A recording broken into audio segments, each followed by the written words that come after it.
You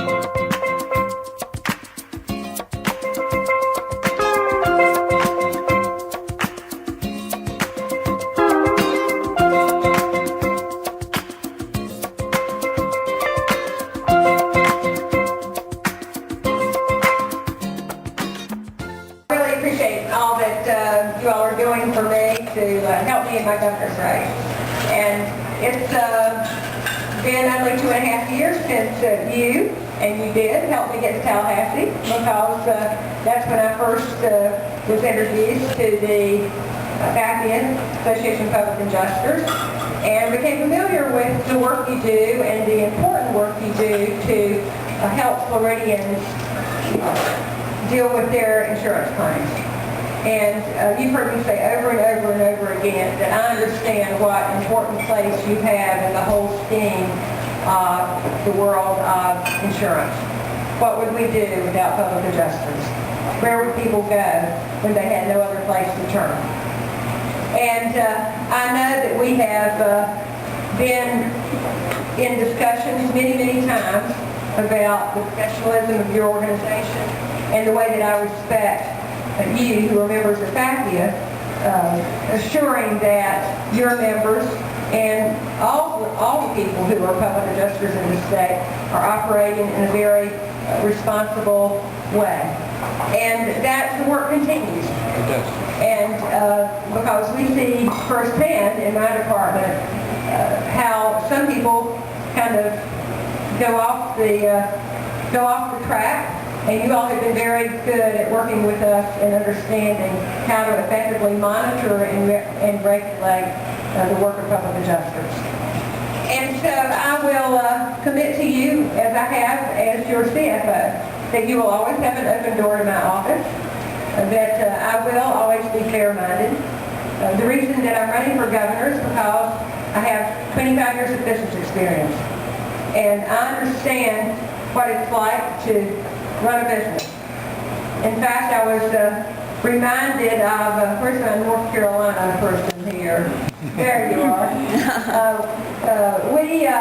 We grew up within 30 miles of each other back in North Carolina. I grew up on a family farm. And from the time I was about 11 or 12 years old, I had just learned to write in cursive. And so every month my dad would have me sit at his desk with him, and we would pay the family farm bills, and I would get to write the checks. The feed check, or the fertilizer check, or the gas bill, all the checks that it takes to run a farm, which is actually a small business. Just like you run your own small businesses.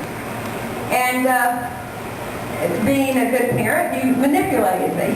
Told me at the end of the check writing period that I had to add up, put all the check amounts in a column and add them up. That's before the days of calculators. And determine whether or not we had enough money in the bank to cover the checks. Because back then there were things like overdraft lines or lines of credit, and we had to be sure that we could cover the checks. And out of that, I think I did get my love of numbers, but also my love of business. And I understood the struggles, because some years on the farm were a lot better than other years. And you just had to learn how to be creative and entrepreneurial. And if cattle wasn't profitable, then the next year we were growing hogs. And if the soybean crop wasn't profitable, then the next year we'd try corn. And you know, that's a little bit about what Florida's all about. Florida's not a state of huge, large corporations like the big three automakers. Florida has been built on the backs of small business people who have come here, or their parents or their grandparents came here to make a good living for themselves and their families, and also for all of the other people that they employ in their small businesses. We have that entrepreneurial spirit. And right now, times have been really tough for Florida. So I describe where we are now as we've built our state kind of on a sandy foundation.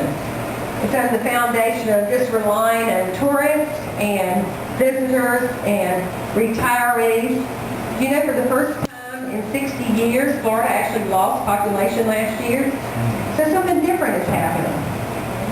And That means that just like we as small business entrepreneurs always have to do, we have to step back and say, oops, something's different here. We've got to reinvent ourselves and figure out how to get our state on a stronger economic foundation. And that's going to mean diversity of jobs, better paying jobs, and creating the kind of business environment that helps businesses retain and grow the jobs they have and attracts new businesses coming in. And there's no better example of that than right here in Orlando with Medical City. That project out there, kind of in the middle of nowhere, that within a few years is going to have tens of thousands of employees working there. Whether it's the U.S. Research Center or the UCF Medical School or the big, huge VA hospital or the Nemours Children's Hospital, that's going to become a jewel in the crown of Central Florida. And those of you who are from other parts of the state, we could sit here all night long and talk about wonderful, fantastic things that are happening in your economy. And that's why I want to be your governor. Because I'm going to take that business-like approach into the governor's office and talk to Floridians about being a new kind of sunshine state. You know, we've always been known as the sunshine state because this is the place you go to the beach and you retire so you can play golf all year round. And that's a good thing. We have to build on that. But you know, maybe we could be the sunshine state also because we're the #1 state to capture solar energy and to build solar panels and photovoltaic units and do research and do all sorts of biomedical research.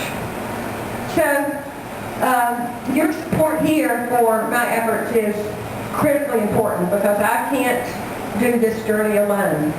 It's a long one, and we had to start early because the amount of money that you have to raise in a state like Florida is enormous.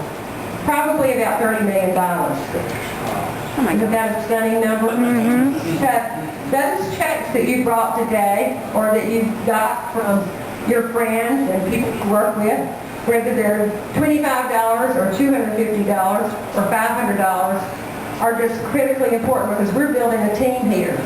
We're building a team for the 21st century. And we can't build this strong economic foundation unless we have a good education system. We have to have, our little children have got to be able to go to school, prepared to learn, and they have to finish school with the skills that they need, that they can be assured of, give them an opportunity to have a successful job and a good income so that they can raise their own families. And at the same time, government needs to be run more efficiently. You're sending a lot of taxpayer dollars to Tallahassee. A lot. And trust me, I've seen in the 2.5 years I've been there, there's still plenty of ways to save more money, save more of your taxpayer dollars by taking a more business-like approach to the way we run state government. And that's the kind of background and experience that I'm going to bring to the office of the governor. So, Mark, again, thank you and all the board members for hanging around here this afternoon. Those of you who are driving back home tonight, drive carefully. If you're staying over, enjoy the rest of the evening. And I really do appreciate your support. And